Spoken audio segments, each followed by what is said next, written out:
Hi students, ഇന്ന് നമ്മുടെ chapter Kerala from 8th to 18th century ആണ്. അപ്പോൾ 8th to 18th സെഞ്ചുറിനെയാണ് നമ്മൾ മിഡീവൽ പീരീഡ് ഓഫ് കേരള എന്നറിയപ്പെടുന്നത്. അപ്പോൾ ഈ കാലഘട്ടത്ത് വട്ടെഴുത്ത് എന്നുള്ള ലിപിയായിരുന്നു ഉപയോഗിക്കേണ്ടായിരുന്നത്. അപ്പോൾ ഈ വട്ടെഴുത്തിൽ കുറേ ഓലകൾ, താളിയോലകൾ എഴുതി വെച്ചിട്ടുണ്ടായിരുന്നു. ആ താളിയോലകൾ നമുക്ക് അന്ന് കാലത്തുള്ള ലാൻഡിനെ കുറിച്ചുള്ള ഇൻഫർമേഷൻ, അതേമാതിരി ആ കാലഘട്ടത്തിലുള്ള നാടുകളെ കുറിച്ചുള്ള ഇൻഫർമേഷനെല്ലാം കിട്ടിയിരുന്നു. നാട് എന്ന് പറഞ്ഞു കഴിഞ്ഞാൽ ഒരു സ്ഥലത്ത് ആൾക്കാർ കൃഷി ചെയ്ത് ജീവിച്ചിരുന്ന സ്ഥലത്തിനെയാണ് നമ്മൾ നാട് എന്ന് പറയുന്നുണ്ടായിരുന്നത്. നാടുകൾ എന്ന് പറഞ്ഞു കഴിഞ്ഞാൽ കുറെ കുടികളും ഊരുകളും ചേർന്നതിനെയാണ് നമ്മൾ നാടുകൾ എന്ന് പറയുന്നത്. അപ്പോൾ കുടി എന്ന് പറഞ്ഞു കഴിഞ്ഞാൽ ആ കുടി എന്ന് പറയുന്ന സ്ഥലത്ത് ആൾക്കാർ കൃഷിയെല്ലാം ചെയ്തിട്ടാണ് ജീവിക്കുന്നുണ്ടായിരുന്നത്.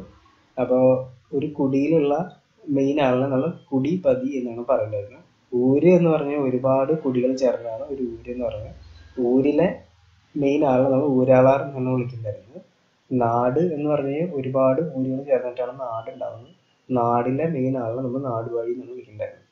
അപ്പം ആദ്യം ഈ നാടുകളെല്ലാം പെരുമാളിന്റെ കീഴിലായിരുന്നു ഉണ്ടായിരുന്നത്. അപ്പം അന്ന് അവരുടെ തലസ്ഥാനം മഹാദേവപുരമായിരുന്നു. അപ്പോൾ 14 നാടുകളാണ് ഉണ്ടായിരുന്നത്. അപ്പോൾ കോലത്തുനാട് ആയിരുന്നു നോർത്ത് സൈഡിൽ ഉണ്ടായിരുന്ന സാധനം, വേണാട് എന്നുള്ളത് സൗത്ത് സൈഡിൽ ഉണ്ടായിരുന്നത്. അപ്പോൾ ഈ നമ്മളെ രാജശേഖരൻ തൊട്ട് രാമകുലശേഖരൻ വരെയുള്ള ആൾക്കാരാണ് നമ്മുടെ പെരുമാൾ കാലഘട്ടത്ത് ഭരിച്ചിരുന്നത്. അപ്പോൾ പെരുമാളുകൾക്ക് കുറെ റെപ്രസെൻറ്റേറ്റീവ്സ് ഉണ്ടായിരുന്നു, കൊയിലാതിരികൾ എന്ന് പറയുന്ന ആൾക്കാർ. അപ്പോൾ ഭരണത്തിന് പെരുമാളുകളെ ഭരണത്തിൽ സഹായിക്കാൻ നാലുതളി എന്നുള്ള ബ്രാഹ്മിൻസിന്റെ ഒരു ഗ്രൂപ്പ് ആൾക്കാരുണ്ടായിരുന്നു. ഈ പെരുമാൾസിന് ഒരു മിലിറ്ററി ഗ്യാങ് ഉണ്ടായിരുന്നു, 1000 എന്നാണ് പേര്. പെരുമാളുകൾ നാടുകളിൽ നിന്നും നഗരങ്ങളിൽ നിന്നും ബ്രാഹ്മിൻസിൽ നിന്നും ഗ്രാമങ്ങളിൽ നിന്നും അതേമാതിരി അമ്പലങ്ങളിൽ നിന്നെല്ലാം ടാക്സ് ഈടാക്കുമായിരുന്നു. അങ്ങനെ ഒരു 12ാം സെഞ്ചുറിയുടെ അവസാനമായപ്പോഴേക്കും നമ്മുടെ പെരുമാളുകളുടെ ഭരണമെല്ലാം തീർന്നു. അങ്ങനെ നാടുകളെല്ലാം സ്വതന്ത്രമായി. അപ്പൊ ഈ നാടിൽ നിലനിന്നിരുന്ന പവറുകളെല്ലാം, അധികാരികളെല്ലാം എന്തായി വന്നു? നാടുവാഴി സ്വരൂപങ്ങളായിട്ട് ഉണ്ടായി വന്നു. അപ്പൊ മെയിനായിട്ടും ഒരു 4 സ്വരൂപങ്ങളാണ് ഉണ്ടായിരുന്നത്. കോല സ്വരൂപം അഥവാ കോലത്തുനാട്, നെടിയിരുപ്പ് സ്വരൂപം ഏറനാട്, പെരുമ്പടപ്പ് സ്വരൂപം കൊച്ചി, തൃപ്പാപ്പൂർ സ്വരൂപം വേണാട്. അപ്പൊ സ്വരൂപം എന്ന് പറഞ്ഞു കഴിഞ്ഞാൽ ഭരിക്കുന്ന ഒരു കുടുംബമാണ്. ഓക്കെ, അവര് സ്വയം ഭരണമായിരുന്നു ഉണ്ടായിരുന്നത്. പിന്നെ അവരുടെ അധികാരങ്ങളെല്ലാം തലമുറകളിൽ പാരമ്പര്യമായിട്ട് കൊടുത്തു വരികയായിരുന്നു. അതിന് മരുമക്കത്തായ എന്ന് വിളിക്കും. അവർക്ക് സ്വന്തമായിട്ട് മിലിറ്ററി ഉണ്ടായിരുന്നു. അരിച്ചിപ്പടി ജനം എന്നുള്ളത് വേണാടിലും, പടമല നായന്മാർ എന്നുള്ളത് കോലത്തുനാടിലും, ലോകർ എന്നുള്ളത് നെടിയിരുപ്പിലും. അപ്പൊ ഇതൊക്കെ ഓരോ മിലിറ്ററിയുടെ പേരാണ് അവരുടെ. അപ്പൊ അവരുടെ അധികാരം കൂട്ടാൻ വേണ്ടി അവർ തമ്മിൽ യുദ്ധം ചെയ്യായിരുന്നു. വേണ്ടി വന്ന അവർ കോമൺ എയിമിയുടെ കൂടെ നിന്നിട്ട് അവര് ബാക്കിയുള്ളവരെ എടുത്ത് യുദ്ധം ചെയ്യായിരുന്നു. അപ്പോൾ നമ്മുടെ 15th സെഞ്ചുറിയിൽ പോർച്ചുഗീസും ഡച്ചും ഇതേ പ്രിൻസിപ്പിൾ ഉപയോഗിച്ചു. കാരണം കോമൺ എനിമി ഉണ്ടെങ്കിൽ അവർ കോമൺ ഫ്രണ്ടിനെ ഉണ്ടാക്കിയിട്ട് കോമൺ എനിമിനെ ഇല്ലാതെയാക്കും. അപ്പൊ നാടുവാഴി സ്വരൂപം ഒരു 18th സെഞ്ചുറി വരെയൊക്കെ നിലനിന്നു. പിന്നെ ഒരു 18th സെഞ്ചുറിയുടെ പകുതി ആയപ്പോഴേക്കും നമ്മുടെ സുൽത്താന്മാര് വന്നു. ഹൈദരാലി, ടിപ്പു സുൽത്താൻ എല്ലാം വന്ന് മിലിറ്ററി ഫോഴ്സ് ഉപയോഗിച്ച് നെടിയിരുപ്പ്, കോല, അതേപോലെ തന്നെ വേറെ ചെറിയ സ്വരൂപങ്ങളെല്ലാം അവർ കൈക്കലാക്കി. പെരുമ്പടപ്പ്, നമുക്ക് കൊച്ചിയിലുണ്ടായിരുന്ന പെരുമ്പടപ്പ് എന്നുള്ളത് സുൽത്താന്മാരുടെ കയ്യിലായി. അപ്പോൾ ഈ ഒരു സാഹചര്യത്തിൽ ഒരുപാട് നാടുവാഴിമാരും ദേശവാഴിമാരെല്ലാം വേണാടിലേക്ക് രക്ഷപ്പെട്ടു. ഇതിൽ തിരുവിതാംകൂർ മാത്രമാണ് ഈ അറ്റാക്കുകളെ ചേർത്തിരുന്നത്, തിരുവനന്തപുരം. അപ്പൊ ഈ കാലഘട്ടത്തിൽ കേരളത്തെ 3ആയിട്ട് ഡിവൈഡ് ചെയ്തു. ട്രാവൻകൂർ, കൊച്ചി, മലബാർ. ഒരു 18ാം നൂറ്റാണ്ടിന്റെ അവസാനമായപ്പോഴേക്കും നമ്മുടെ ബ്രിട്ടീഷ് ഈസ്റ്റ് ഇന്ത്യ കമ്പനി സുൽത്താന്മാരെ തോൽപ്പിച്ചു. അങ്ങനെ മലബാർ എല്ലാം ബ്രിട്ടീഷുകാരുടെ കീഴിലായി. പക്ഷെ ട്രാവൻകൂറും കൊച്ചിയും പ്രിൻസ്ലി സ്റ്റേറ്റ് ആയിട്ട് നിലനിന്നു, രാജഭരണമായിട്ട് നിലനിന്നു. ഇനി ആ കാലഘട്ടത്ത് ഭൂമിയിൽ തന്നെ അവകാശങ്ങളാണ്. അപ്പൊ മെയിനായിട്ട് ചേരിക്കൽ, ബ്രഹ്മസം, ദേവസ്വം എന്നാണ് അറിയപ്പെടുന്നത്. ചേരിക്കൽ എന്ന് പറഞ്ഞു കഴിഞ്ഞാൽ നാടുവാഴിയുടെ കീഴിലുള്ള സ്ഥലമാണ് ചേരിക്കൽ. ബ്രഹ്മസം എന്ന് പറഞ്ഞാൽ ബ്രാഹ്മിൻസിന്റെ കയ്യിലുള്ള സ്ഥലമാണ് ബ്രഹ്മസം. ദേവസ്വം എന്ന് പറഞ്ഞാൽ ടെമ്പിളിന്റെ കയ്യിലുള്ള സ്ഥലമാണ് ദേവസ്വം. അപ്പോൾ ദേവസ്വത്തിന്റെ ഓണേഴ്സിനെ ഊരാളാർ എന്നാണ് വിളിക്കുന്നുണ്ടായിരുന്നത്. അപ്പോൾ അവരെന്ത് ചെയ്യുക വെച്ചാൽ ഊരാളന്മാർ എന്ത് ചെയ്യുക വെച്ച് കഴിഞ്ഞാൽ കാരാളാർക്ക് സ്ഥലം കൊടുക്കും.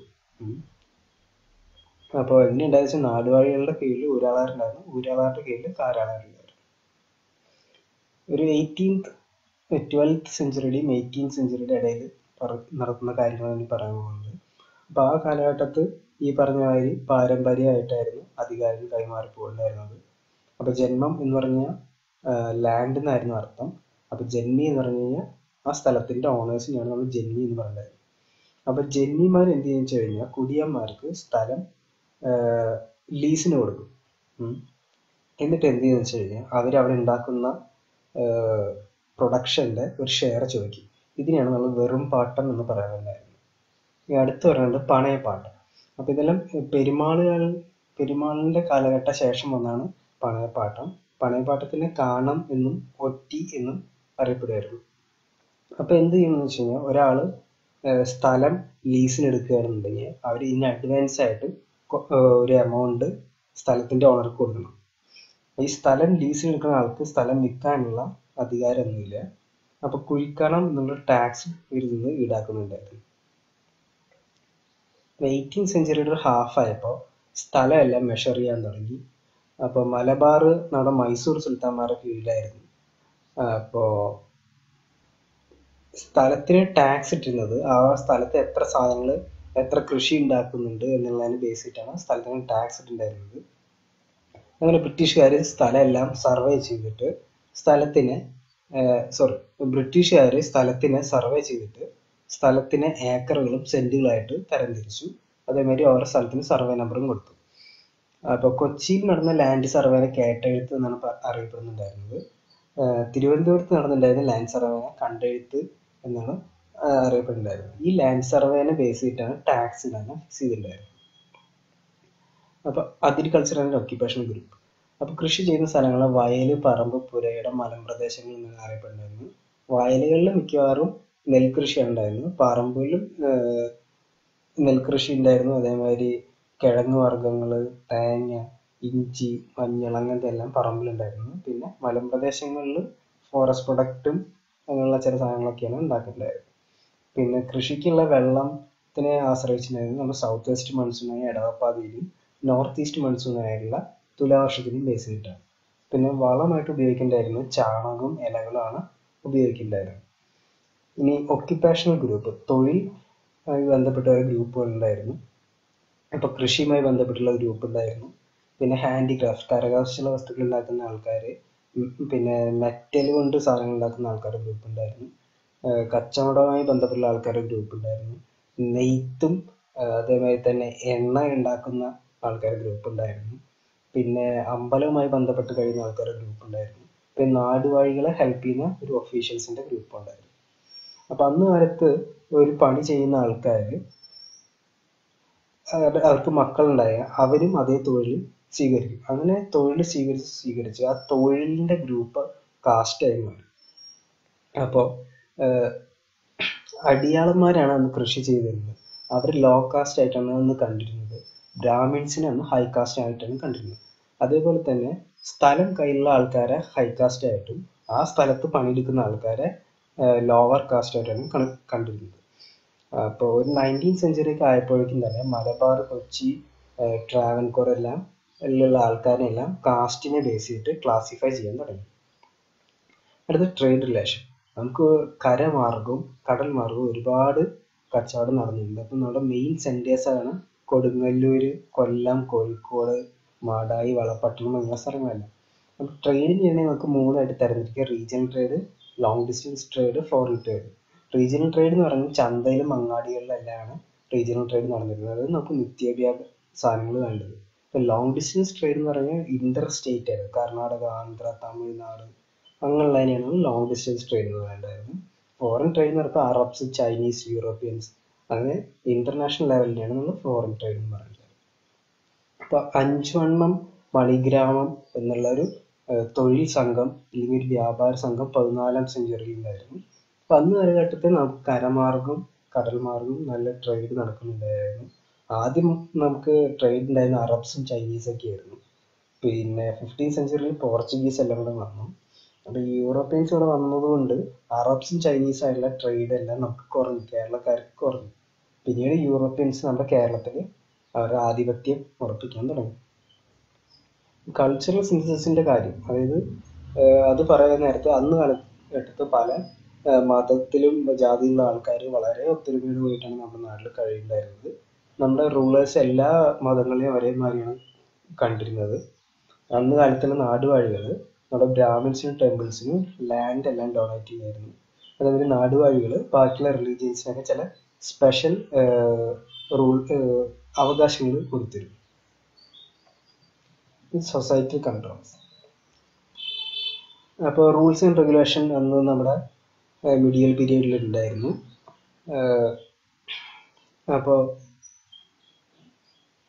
പെരുമാൾ പീരീഡിൻ്റെ കാലഘട്ടം വരെ മുഴിക്കുളം കച്ചം എന്നുള്ള ഒരു സംഭവം ഉണ്ടായിരുന്നു.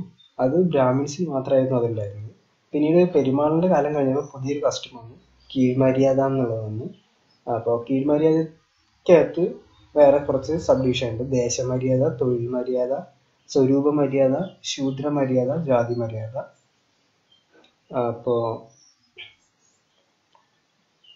അപ്പോൾ ലാൻഡിൻ്റെ ഓണർഷിപ്പ് എല്ലാം ബേസ് ചെയ്യുന്നത് ഈ റൂൾസ് ആൻഡ് റെഗുലേഷനെ ബേസ് ചെയ്തിട്ടാണ്. അപ്പം നാടുവാഴീസ് ആൾക്കാരെ ഇപ്പോൾ എന്തെങ്കിലും കുറ്റം ആരോപിച്ചു കഴിഞ്ഞാൽ അവർ പറയുന്നത് ശരിയാണോ തെറ്റാണോ എന്ന് അറിയാൻ വേണ്ടിയിട്ട് ചില ടെസ്റ്റുകൾ നടത്തുന്നു. Poison test, water test, fire test, weight test എല്ലാം ചെക്ക് ചെയ്യായിരുന്നു. വെയിറ്റ് ടെസ്റ്റ് ബ്രാഹ്മിൻസിന് വേണ്ടി മാത്രമുള്ളതായിരുന്നു. ബാക്കിയുള്ള എല്ലാം ലോവർ കാസ്റ്റിന് വേണ്ടിയിട്ടായിരുന്നു ബാക്കിയുള്ള ടെസ്റ്റുകളെല്ലാം. അപ്പോൾ മിഡീവൽ കാലഘട്ടത്തിൽ എല്ലാവർക്കും ഒരേ കാര്യങ്ങളും നീതിയെല്ലാം കിട്ടിയിരുന്നു. പിന്നീട് ബ്രിട്ടീഷുകാർ വന്നപ്പോൾ ഒരുപാട് മാറ്റങ്ങളെല്ലാം വന്നു. ഒരു 19th സെഞ്ചുറി ആയപ്പോഴേക്കും എല്ലാവർക്കും ഒരേ നിയമമായിട്ട് വന്നു. ഇപ്പോൾ റൈറ്റ് സൈഡിൽ നമ്മൾ കൊടുത്തിട്ടുണ്ട് ഡിഫറെൻ്റ് ആയിട്ടുള്ള ടെസ്റ്റുകൾ. അതൊന്ന് വീഡിയോ പോസ് ചെയ്തിട്ട് വായിച്ചു നോക്കുക. ഇനി ആ കാലഘട്ടത്തിലുള്ള ലാംഗ്വേജ്, ലിറ്ററേച്ചർ, ആർട്സ്, സയൻസിൽ വന്നുള്ള മുന്നേറ്റമാണ് പറയാൻ പോകുന്നത്. അപ്പോൾ കേരളം തമിഴകത്തിൻ്റെ ഒരു ഭാഗമായിരുന്നു. അപ്പോൾ അന്ന് കാലഘട്ടത്ത് നമ്മുടെ മലയാളത്തിന് തമിഴിൻ്റെയും സംസ്കൃതത്തിൻ്റെയും ഇൻഫ്ലുവൻസ് ഉണ്ടായിരുന്നു. ഒരു 9th സെഞ്ചുറി ഒക്കെ ആയപ്പോൾ വട്ടെഴുത്തായിരുന്നു നമ്മൾ ഉപയോഗിക്കേണ്ടായിരുന്ന ലാംഗ്വേജ്. അപ്പോൾ ഇങ്ങനത്തെ ലാംഗ്വേജ് 12th സെഞ്ചുറി വരെ ഉണ്ടായിരുന്നു. 12th സെഞ്ചുറിയിൽ രാമചരിതം എന്നുള്ള ഒരു ബുക്ക് എഴുതി, മലയാളം ബുക്ക്. 14th സെഞ്ചുറി ആയപ്പോൾ മണിപ്രവാളം, ഉണ്ണുനീലി സന്ദേശം, ഉണ്ണിയാഴ്ച ചരിതം, ചന്ദ്രോത്സവങ്ങളുള്ള കൃതികളെല്ലാം വന്നു. ഒരു 15th സെഞ്ചുറിയിൽ ഈ ടൈപ്പുള്ള ലിറ്ററേച്ചറെല്ലാം നിന്നു. ഒരു 15th സെഞ്ചുറി ആയപ്പോൾ മലയാളം ശരിക്കും ഗ്രോ ചെയ്യാൻ തുടങ്ങി. ആ ടൈമിലാണ് നമ്മുടെ ചെറുശ്ശേരിയുടെ കൃഷ്ണഗാഥയെല്ലാം വന്നത്. അപ്പോൾ ഭക്തി ലിറ്ററേച്ചർ ആയിരുന്നു ആ കാലഘട്ടത്തിൽ ഉണ്ടായിരുന്നത്. ഒരു 17th സെഞ്ചുറി ഒക്കെ ആയപ്പോഴേക്കും ജ്ഞാനപ്പാനയും ശ്രീകൃഷ്ണാനന്ദം എന്നുള്ളതെല്ലാം പൂന്താനം എഴുതി. പിന്നെ അധ്യാത്മരാമായണ കിളിപ്പാട്ട് എഴുത്തച്ഛൻ എഴുതി. ഒരു 18th സെഞ്ചുറി ആയപ്പോൾ കുഞ്ചൻ നമ്പ്യാർ തുള്ളൽ സോങ്ങുകളെല്ലാം എഴുതി. അതേമാതിരി തന്നെ കുചേലവൃത്തം, വഞ്ചിപ്പാട്ട് രാമപുരത്ത് വാര്യർ എഴുതി. ഈ കാലഘട്ടത്തിൽ വടക്കൻപാട്ടും തെക്കൻപാട്ടും ഫേമസ് ആവാൻ തുടങ്ങിയത്. അപ്പോൾ നമ്മുടെ സൗത്ത് കേരളനെ ഇൻഫ്ലുവൻസ് ചെയ്ത് തമിഴായിരുന്നു, നോർത്ത് കേരളനെ ഇൻഫ്ലുവൻസ് ചെയ്ത് കന്നഡ ആയിരുന്നു. അതേമാതിരി തന്നെ അറബ്സ് നമ്മുടെ ഇവിടെ ട്രേഡ് നടത്തിയിരുന്നതുകൊണ്ട് അറബ്സിൻ്റെ ഒരു ഇൻഫ്ലുവൻസ് നമുക്കുണ്ടായിരുന്നു. പിന്നെ ആർട്ട് ഫോംസ്, കല, നമുക്ക് പല തരത്തിലുള്ള കല ഉണ്ടായിരുന്നു. മോഹിനിയാട്ടം, കഥകളി, ഓട്ടം തുള്ളൽ, തെയ്യം, പടയണി, ഒപ്പന, മറുകളി, ദഫ്മുട്ട്, പരിചമുട്ട് കളി, കൂടിയാട്ടം, ചാക്യാർകൂത്ത്, ചവിട്ട് നാടകം, ഇതൊക്കെയായിരുന്നു ആ കാലഘട്ടത്തിലുള്ള ആർട്ട് ഫോംസ്. ഇതേ കാലഘട്ടത്തിൽ നമുക്ക് ആയുർവേദം, മാത്സ്, ആസ്ട്രോളജി, ആർക്കിടെക്ചറിലെല്ലാം ഒരുപാട് മുന്നേറ്റം വന്നിരുന്നു. അതായത് പോയട്രിയിൽ ഒരുപാട് മുന്നേറ്റം വന്നിരുന്നു. പല ആർട്ട് ഫോമുകളിലും മുന്നേറ്റം നമുക്ക് വന്നിരുന്നു. അപ്പോൾ ഈ ടേബിൾ ഒന്ന് വരച്ച് പഠിക്കും, ടെക്സ്റ്റ് ഒന്ന് വായിച്ചു നോക്കണം. ഇത് ജസ്റ്റ് ഒന്ന് ഷോർട്ടായിട്ട് പറഞ്ഞു.